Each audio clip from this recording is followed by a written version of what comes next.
Well, I did this video a few minutes ago, but I ended up rambling, as I do from time to time, and there was a lot of information within the video, and I thought that maybe if I could do it again and just condense it a little bit, it would help. We talked about a number of things. We talked about the flatness of the burn over the past 2, 3, 4 weeks, and how there were some shining points in those races, but for the most part, the line of the stable had dipped. My expectations, your expectations had dipped a little bit. Now, there was a bit of a turnaround this week with Tuesday, and then Wednesday we didn't have any winners, but we had some horses that raced very, very good, namely Jailbird Jog, Jolene Hall, Gaslight Hall. Those horses all raced very, very good on Wednesday. We come into yesterday. Expectations had to be tempered, right? They had to be tempered a little bit. Rock Shining Star, I thought, raced good. Could have raced better. Finished third. Patrick the Piranha. Again, I think he's just an older horse, and when things aren't perfect, you can see it, right? When he paces 150 and he's at the top of his game, he's sharp. The track is the way he likes it. The trip is the way he likes it. The fractions are the way he likes it. He's sharp coming in, and then you get to see a glimpse of the Patrick of old. But if any of those things falter, right? The track maybe is a little deep. The fractions aren't to his liking. Maybe he's not having the greatest day. Then you do see him look a little soft, a little flat, and I think that's what you saw yesterday. And then Grand Slam Dio, I was disappointed. I felt I was a little angry at myself after, off some time, coming off some poor lines. Should I have just ducked her? I guess so.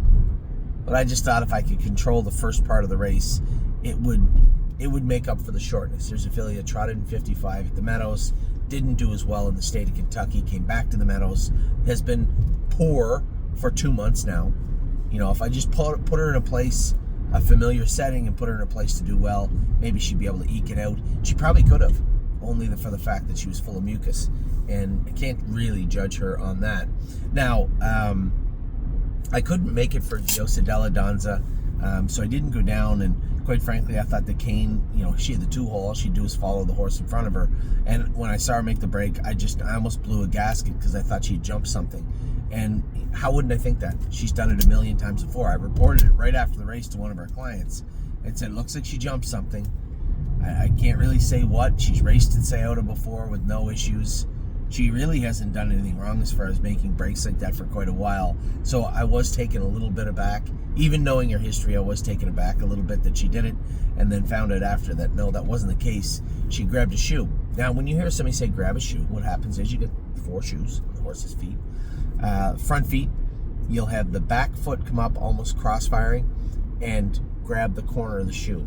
Now, once in a while, they'll, in the perfect storm, they can get under there. Now, case in point was the day I got in the accident 3 weeks ago when I went down. The horse in the 2-hole, Yannick's horse, grabbed a shoe. And it can be very concerning because it happens quickly and there's nothing you can do about it, right? For yourself and all the people behind you, it can end up in a quick break, or the horse can fall, can trip itself and fall. And it is extremely concerning at that very point. Now, obviously, exactly what had happened. I'd run into the back of Yannick, and then the cascade behind me. Ronnie went to go out around me and hook my wheel and dump me out. Now, yesterday, thankfully, Kane was able to get out of the way. The only people that could hurt were the owners, and I think, as he said, he needed some dry cleaning after the race. So Diosa Della Danza made a break yesterday, but what he did tell me also was a big takeaway was he felt at that point in the race that he was going to get a big hunk of it. There was lots left in her, and before she made the break, and he thought that she was going to get a big chunk of the money.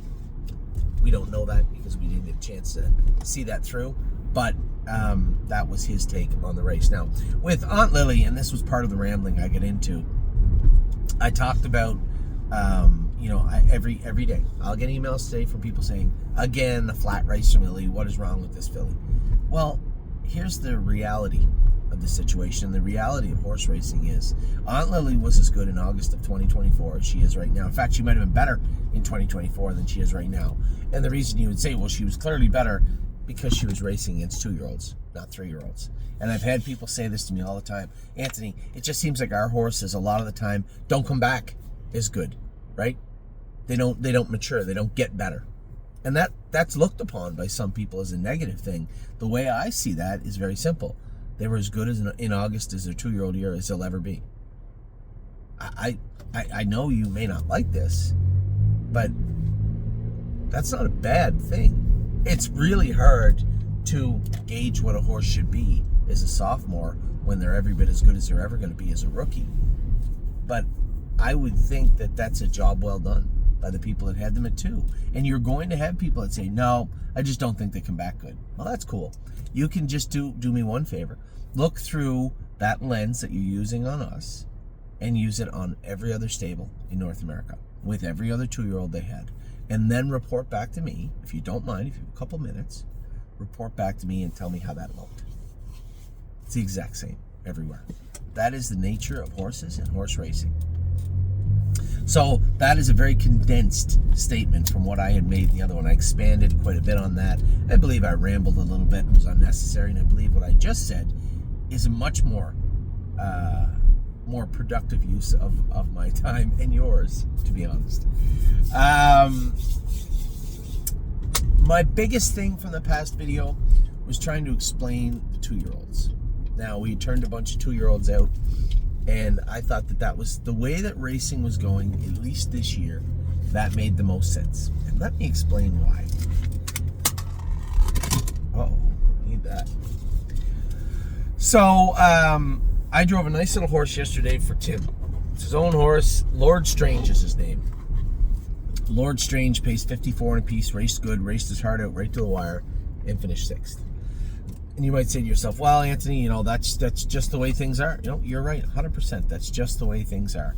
But it makes it very tough to race, right? And here's the problem I have, and this is the question I posed to horse racing. It's never been answered, and to this day still hasn't. What incentive do the people that own Lord Strange have to continue to buy horses knowing they could get a Lord Strange? Because quite frankly, Lord Strange is probably going to be a decently useful horse, an overnight, every night, run-of-the-mill horse that we need in this industry. But what reason would those people have for wanting to buy another? If you go to the sale and you say, well, I want to buy a horse like Burke's yesterday, we'll talk about them in a minute. But if I don't get one of those and I just get another Lord Strange, it's not the end of the world. Because right now, that's a loss compounded because there's nowhere to race Lord Strange. There's no way to get your money out of Lord Strange. You're just going to race him in the Stallion Series. And I don't mean to pick on that horse because I actually like that horse. But the reality of the situation is, how do we go to the sale and buy a horse like Lord Strange and be okay with it? How is that not a detriment to us as an industry? I guess I'm trying my best to say is that there should be a mechanism in which we go to race a horse like that. He is not a sire stake horse. In fact, like a lot of the horses, like Leland and the other horses, couldn't really do even in the Stallion Series. And then you go to racing the maiden, the 2-year-old maiden doesn't fill all the time. And who's that? Who's that, Chuck? Who's that? Jesus, she got big. You go to race in the Stallion Series, you can't do. The maiden, 2-year-old maiden doesn't fill all the time. And, when you combine them with the racehorses, you do the math. You know what happens. So that happens in Ontario, Pennsylvania, Ohio, everywhere, right? Everywhere. So how do we protect the owners of that particular horse in saying, well, if you can't do in the Stallion, you can't do in the sire stakes, because the reality of the situation, most can't. Where do we go now? There should be a level of understanding from our industry that to ensure that those people will go back and buy another horse, knowing that if they end up getting a Lord Strange, or in this case, a Leland Hanover, there's nothing wrong with that. That's okay. And that's kind of where we're at in Ohio right now, right? You look at a horse like Diosa Della Danza. This is a horse that, if you'd have told me she'll pace 53, 2 times, 3 times this summer, she'll pace 54, she'll be a decent filly, I'd be like, yeah, that's a sire stake filly, I think. Probably a really strong Buckeye filly, maybe at the very least. but not a horse that's just present in the state of Ohio. And where do we go with a horse like her? Because the problem is that you have 4 or 5 of the very best sire stake horses. The horses that are 6 through 12 kind of drop down at some point, right? Now they populate the Buckeye.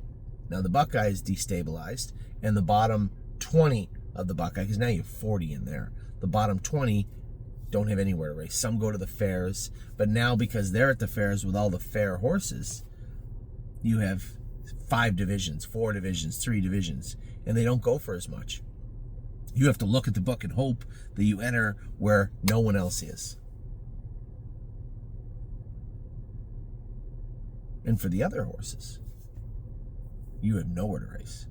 We don't have a place to race a 2-year-old pacing filly. That is part of the reason that we're turning out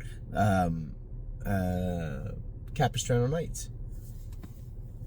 The biggest reason is she needs to mature. But if there was a race that went in 59 next week and she could win it, I would at least have Dr. Latessa go over her, give me his opinion, see what he thinks, and then push forward. But knowing that she may have to pace 57, 56, I'm not going to do that to her. And so you can see this problem as Ohio starts to get stronger. You can see this problem growing, right? And my question to the industry, definitely the state of Ohio, is what reason would I go back to buy an okay-looking yearling for anything more than a lottery ticket? Because if it isn't a 53 pacer at 2, where am I going to race it?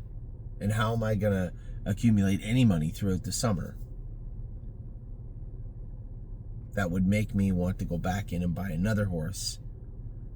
Because again, there's going to be people are only going to go back and buy those lottery tickets so often, right? Until they just say, you know what, the last 4 or 5 years, the horse had no luck with the horses. We need to bolster our foundation of the industry. Our grassroots programs, rather than in Ontario, and I understand where people are coming from. There's tracks that are closing, and you guys know it. The writing's on the wall for Flamborough and for Georgian Downs. Grand River has been built up. It's not going anywhere. London's not going anywhere. But where else? Kawartha wants to race. Rideau Carleton wants to race. It's a little different in Ohio. There's a million fair tracks. But how do we make it so that the foundation, the grassroots of our program is safe and growing at a rate that is comfortable for everybody? I don't think I have the answer. I know I'd said to somebody the other day, same thing I said about Ontario. You should have a gold, you should have a grassroots, and then a 3rd division. Now here in Ohio, that's perceived as the fairs, but it's a little different. With so many horses on the fairs, they don't race for very much money. So again, kind of negates the issue. And it's not like there's an endless supply of money everywhere.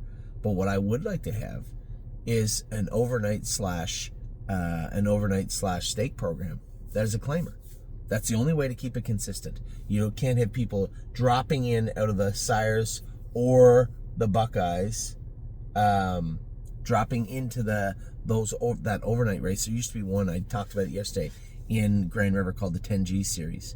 I love the series. It went for $10,000. It was only eligible to horses that were eligible to the Ontario Sire Stakes.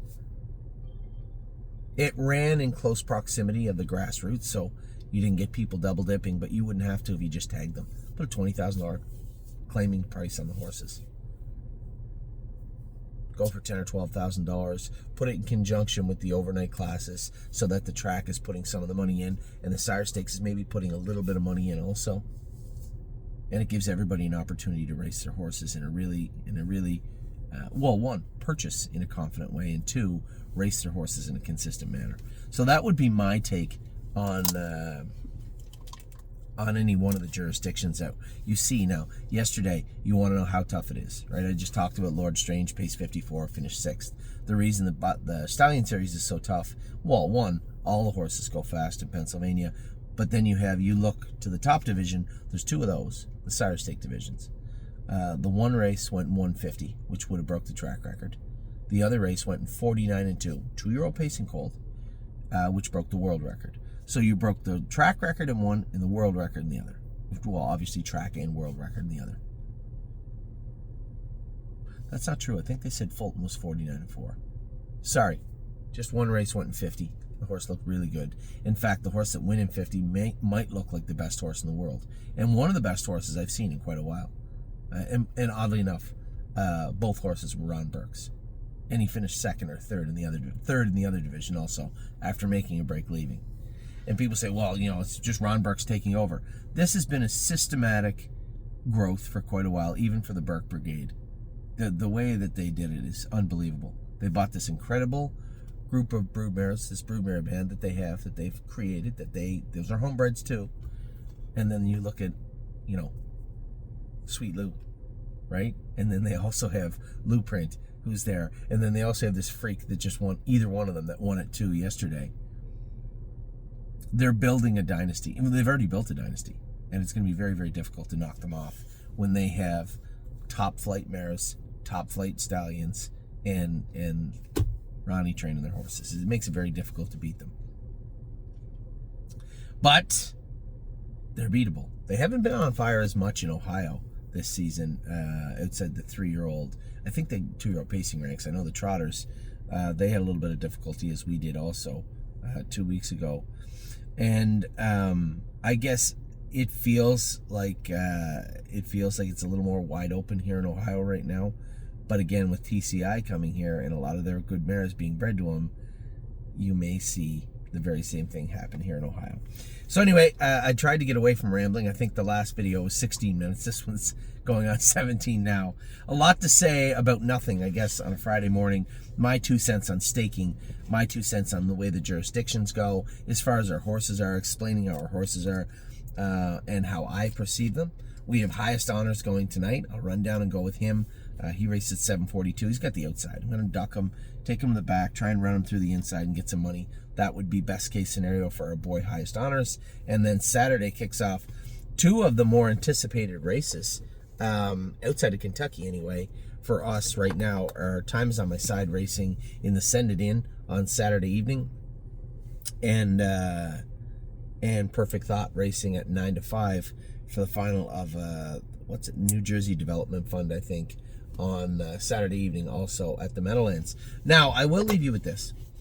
My apologies for not putting Vinestaff. This was the Muscle Chrome Centurion ATM Colt, the brother to Tomboy Strong Up. I wanted to clarify a price point with John, and I wanted to give our other clients an opportunity to get involved also. So some of that got done. We did clarify a price point, which I thought was fair, and I simply messaged John and said, hey, the sales are coming. This is virtually the last one we have to sell privately. Everything has gone well. I think we learned a lot from selling our yearlings this year. There are some changes that we can make. In regards to how we sell them and when we sell them. And we took all that into account for next year. But Vinestaff, the Centurion ATM brother to Tomboy Strong, will be going up today. The stallion fee was not super expensive.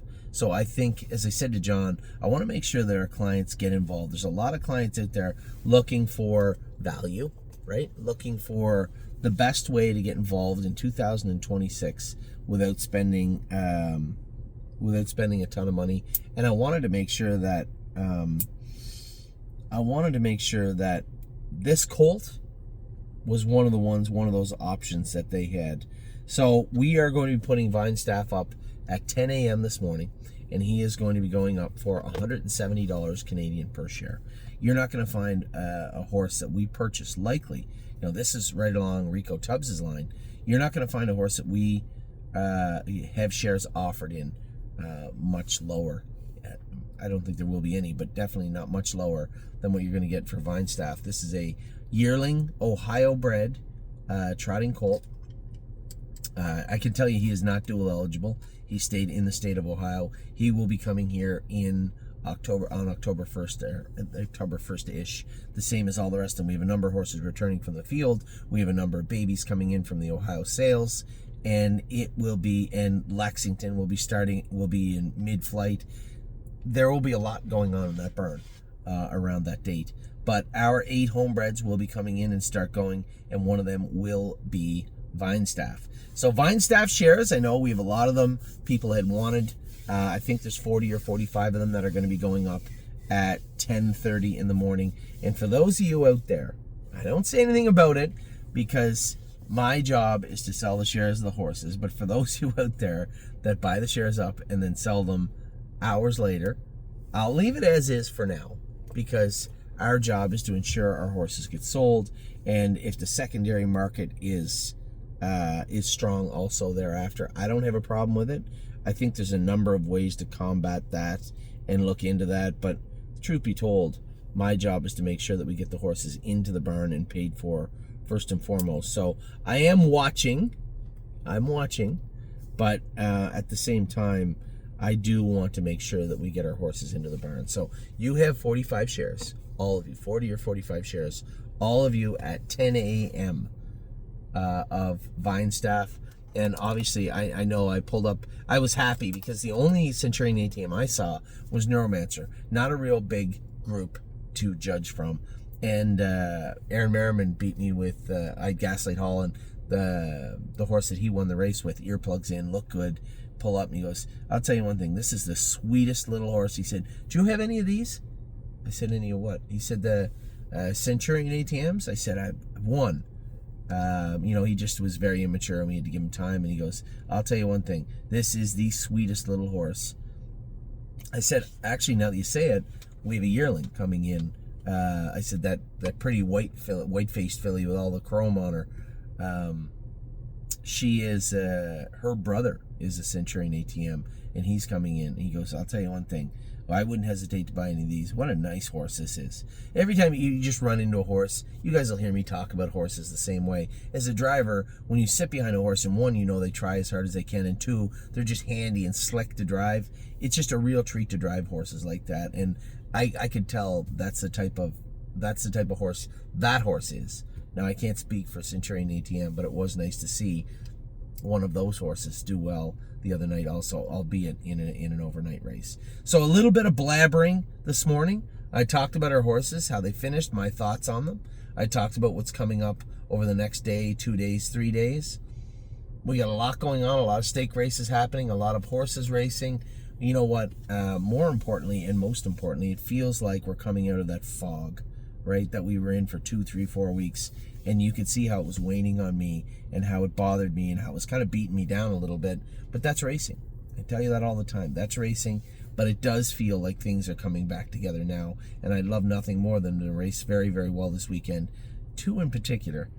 Time is on my side and Perfect Thought will be racing on Saturday. And then make no mistake, we're coming back with the babies on Sunday. Poor Steph's Hope. I'm trying to figure out where she fits in the bigger scheme of things. Then she draws the 8-hole. Just one of those horses, right? I tell you guys all the time, she reminds me of a filly we had that was extremely good at 2 and 3, and we end up selling her as a broodmare. In fact, one of her foals is selling this year in London, I believe. Her name is Sweet on Pete. Well, the good thing about Sweet on Pete was she always drew good, and she always drew a soft division. I don't know why, I don't know how, she just always did it. And she was always in the right place at the right time. And poor Steph just feels the opposite. She was a late bloomer. We got her to the track, always drew a tough division, always drew a poor post. And again, this week with the 8-hole does not make it very much easier for her. But Tomboy Strong trained good. She is going to have the hobbles on for the first time on Sunday night. And Judy's Money also trained good this week. She'll be making an appearance Sunday night, coming in off a red-hot schedule. So, lots going on, lots to talk about. Horses moving, horses going, coming here, going there, when they're starting. It's getting busy again. But you know what? After what we went through the last 3 or 4 weeks, I'll take busy any day of the week. So take care. I will talk to you all very soon. Have a wonderful start to your weekend, a wonderful Friday. If you have any questions about anything I just said, please feel free to drop me a line. Take care.